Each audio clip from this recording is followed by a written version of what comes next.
यहोशू अध्याय 16। एफ्राइम और मनश्शे की सीमा।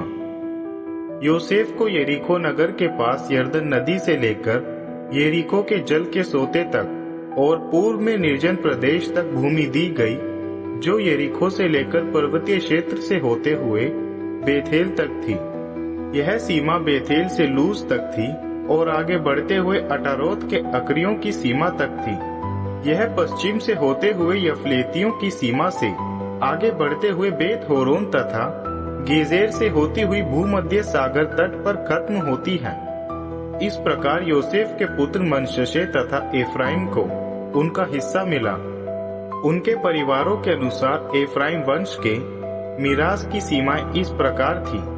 पूर्व में उनकी सीमा अटारोत अद्दर से लेकर उच्चतर बेत होरोन तक थी।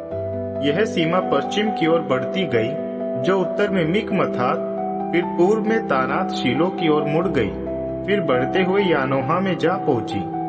यानोहा से दक्षिण की ओर बढ़ते हुए अटारोत और नारा पहुंचकर यरीको पहुंच गई और वहां से निकलकर यरदन पर खत्म हुई। फिर तपुआ से यह सीमा पश्चिम में काना नदी की ओर बढ़ जाती है और भूमध्य सागर पर जाकर मिल जाती है।